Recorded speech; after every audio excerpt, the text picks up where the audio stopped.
Welcome back to the Weber Kettle series brought to you by Fogo Charcoal here on Chuds BBQ, everybody. My name is Bradley Robinson, and today we're making some absolutely fantastic barbecue lamb stuffed into a homemade pita, and it is going to be delicious. Coming up,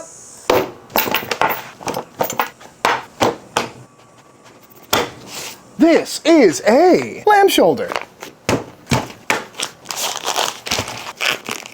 Patted dry, and quite a cute one at that. It's so little. I got this from Porter Road back when they used to sell lamb. And when I was cleaning out the freezer the other day, I saw this and I said, hey, I haven't had lamb in a while and I love it. So, not much trimming we need to do on this. It is bone in. Meat looks lovely. So all we need to do now is season it up. Up until about 1 second ago, I was planning on using just salt and pepper, but I decided to go with some Chud rub. You know, lamb plays really nicely with some extra flavors. And there's a lot of garlic and onion and whatnot in Chud rub, so I figured it'll play nice. I'm also gonna go ahead and hit this with some mustard. I read somewhere once that mustard plays really nicely with the gaminess of lamb, helps tone it down a little bit. Something about being an antioxidant or something like that, I don't know. But mustard and lamb always go well together in my book.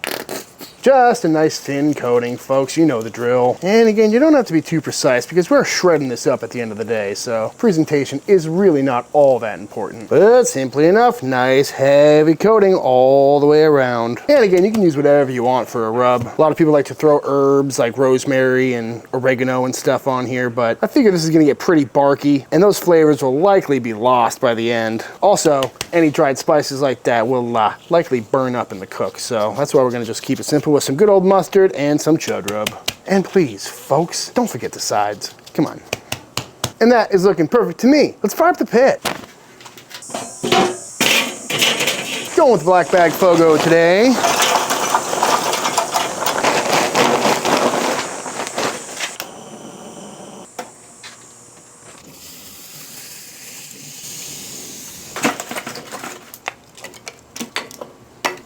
And on the pit we go, rocking my normal setup for indirect low and slow barbecuing, meaning I've got the slow and sear in here, water pan full, filled this thing up with premium lump charcoal, lit it on one side so it'll slowly burn this way over the next 4 or 5 hours. Chunks of wood here and there to give us some lovely smoke. Got the big cast iron griddle underneath this thing to catch any drippings and help direct airflow. Bottom vents are wide open, and I say it's time to shut this thing down.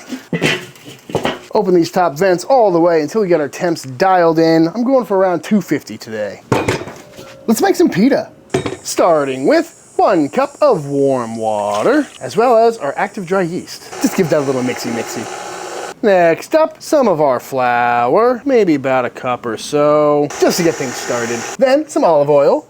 Ooh, and some kosher salt. And then we're gonna gradually add in our flour, little by little, until this comes together into a nice sticky dough. And once it comes together into a nice supple dough, we're gonna let this knead for about 5-6 minutes or so until it's looking beautiful. And notice I did not use all the flour, just enough that it pulls away from the bowl. But again, your mileage may vary depending on humidity and whatnot. Oh, beautiful. And there we have it, a beautiful, nice, soft, supple dough. Oh, love that. So into this olive oil greased bowl we go to let this rise for the next hour, maybe 2. 2 hours later, our dough has doubled in size, and out our dough comes. Just gonna stretch this out a little bit, and now we're gonna divide this up into 72-gram balls. Beautiful. And from here, we're gonna treat these like a tortilla. Tuck all the ends underneath, giving us a nice smooth round top, all seams on the bottom. And once a nice ball has been formed, onto the table we go. We're gonna give it the old roly-poly here, using the stickiness of the dough versus the friction of the table to make sure everything is nicely, tightly wound and everything is tucked underneath. Beautiful. Onto a pan this goes. I'm gonna cover this up with some plastic wrap and let these rest for a good little bit. After 30 minutes of resting, these are looking beautiful. Ooh, nice and rested, nice and soft. And traditionally at this stage, you would roll these out into pita shape and then grill them off. But I am curious because I have a tortilla press right over here, and it's supposed to roll out tortillas too. So I'm gonna give it a shot real quick. Full disclosure, I don't think this is gonna work, but let's find out. Just press it down to a nice 1/4 inch or so. Let it sit for a minute. And the moment of truth, will it stick? A little bit. You know what? That doesn't look half bad. Nice and thick. Oh, look at that. We're even starting to inflate a little bit. Ooh. Looking bigger, looking better. I mean, what is a pita if not a yeasted tortilla, right? Oh, that feels so light and fluffy, but hot. Ow. Going extra hot on this one. There's the taco squeal. Hot and fast, that's the approach on this one. Ooh, I like the way that looks. Yeah, I like that. I think that's the way to go about it. You're learning with me, folks. Ooh, we're getting some puffage. This is the best one yet. And for good measure on this last one here, I have rolled it out and let it rest, and we're gonna cook this one somewhat traditionally. Not gonna lie, that looks pretty good. Nice and puffy. 4 hours later, let's check in on this little lamb shoulder, shall we? Ooh, looking nice and barky. Oh yeah, feeling nice and tender already. About 175 internal. I'm gonna give this the old foil boat. Nothing to it. This is gonna help speed up the cooking process, collect some juices, help tenderize that bottom while leaving this little fat cap on top exposed, giving us some wonderful bark. So back on this goes for probably only another hour or so. Let's make tzatziki. Starting with 1 English cucumber, going through a box grater. Going into this mesh strainer over this bowl. Nice heavy pinch of salt. We're just gonna let this weep out a lot of that cucumber water that we don't want in our tzatziki because it's gonna make for a real loose, watery sauce. So we're gonna let this sit for about 10 minutes. While we wait, into a bowl we are going in with 2 cups of full fat Greek yogurt, a couple crushed cloves of garlic, ooh, the juice of half of 1 lemon, some freshly chopped parsley, in, as well as some fresh dill. Oh, yeah, in. And a little bit of mint. Oh, yes. After a nice steep, you can see we've gathered plenty of liquid in the bottom here. So in we go to our sauce. Give that a nice little glug of some Greek olive oil and mix it up. Oh, that smells so good. So fresh. I love a good tzatziki. Tell you what, folks. Good on every grilled meat, really. Give that a little taste. Little pinch of black pepper. Little shake of cayenne for Chef John. And our tzatziki is done. Beautiful. And just like that, off the pit this comes. This is probing nice and tender, very hot, internal temp around 200 degrees. So we're gonna let this rest for the next little bit, and then we'll shred on in. All right, I can wait no longer. Let's see how this came out. Ooh, that's a good sign. Just like a pork butt. God, that smells so good. Bone on this side over here. I mean, come on, folks. What doesn't look good about that? Am I right? Oh, yeah, we're just gonna go for it. Oh, that's still really hot. Ow, beautiful. Just like pulled pork. Smelling fantastic. Trying to keep it in the foil here so we can remix in any rendered juices that may have come out during the cooking process. And there we have it, folks. Some beautiful pulled lamb shoulder. I gotta give this a taste real quick. Don't mind if I do.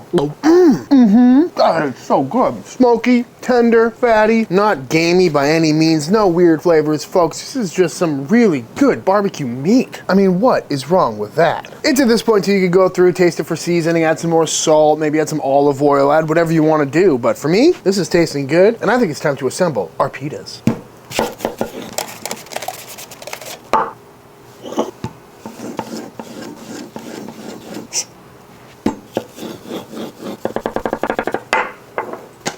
Would you look at that beautiful pita, folks. Turns out the press worked out all right after all. We're gonna load these up 2 different ways, starting with more of a taco style on this guy. Some beautiful lamb, couple bits of some lovely tomato, and as always, folks, season your tomato. Come on, little S, little P, some of our lovely thinly sliced red onion, little fresh cucumber action on the side here, and some of our lovely tzatziki right on top. Oh, this is gonna be good. And we can garnish that with some fresh dill, maybe some torn up mint while we're at it, and a little parsley, because I've got it on hand. That is a sight of beauty right there, folks. And for this guy over here, we're gonna stuff it. So in we go with some of our meat, couple tomatoes, couple of cucumbers, some of our red onion, a little pinch of salt for the veg, healthy dollop of our tzatziki, and our fresh herb garnish on top. And there we go, a beautiful little pita hot pocket right now. Well, might as well load up this one too. I mean, would you just look at it, folks? Some beautiful pulled lamb with tzatziki and a homemade pita topped with all the veg and the herb. Come on, tell me you don't want a bite of this right now. Ooh. Come on, folks, just look at that. I gotta take a bite. Oh. Wow, so fresh, so fragrant, so creamy, yet rich, yet smoky. That homemade pita is fantastic. That is phenomenal. That's the best thing I've had in a long time. Again, these full dishes where it's not just meat and bread or meat, bread, pickles, where you got that depth of flavor. You know, you got the acid and the umami from the tomato, the freshness from the cucumber, the creaminess from the sauce. Really pairs nicely with the smokiness and the richness from that lamb. Shall we go for the little pita pocket? Ooh, I like that one better. That was so good. So there's pros and cons to both. The taco one is great because you can get one solid bite and get everything in it. The problem is you're biting through 2 layers of that pita, which can be a little bit chewy. Where the pita pocket is nice because you got a thin layer of pita on this side and that side, making it easier to chew. But ironically, it eats more like a taco because you got all that meat at the bottom. So it's kind of like a crunchy taco at Taco Bell where you get one bite with all the fixins and one bite with all the meat. Although, if you end up with the meat bite, you just give it a little dip, dip, dip, dip, dip, and you're good to go. This is a really good tzatziki. I feel like tzatziki is an underrated condiment in the barbecue world. It's just so fresh. You know, there's few things better in life than your own homemade bread, your homemade smoked meat, all coming together for that perfect bite. So good. Well, I suppose another benefit of the pita pocket style is once you eat all the onions and tomatoes off, you're left with the perfect bite for the official taste test. Alright y'all, and that is it. That is it to make some absolutely fantastic barbecue pulled lamb gyros. I'm not really sure if I can call this a gyro because it's not meat on a vertical rotisserie sliced off, but other than that, it is close enough and it is absolutely fantastic. I highly recommend giving this recipe a try. Again, this would be equally as good with beef or pork or even chicken or turkey, and it's an amazing way to use up any leftover barbecue you have for a perfect weeknight meal. I really do think that the barbecue world needs more stuffed pita sandwiches. But that being said, if you enjoyed this video, let me know by hitting that subscribe button. Let YouTube know by dropping a like on this video. If you give this recipe a try for yourself, be sure to tag me on Instagram at Chuds BBQ. I'd love to see what y'all are cooking. If there's anything else you want to see me cook, feel free to drop a comment down below. Big shout out to Fogo Charcoal. Thank you for sponsoring the Weber Kettle series. And until the next time I see you, please go cook something outside. Peace.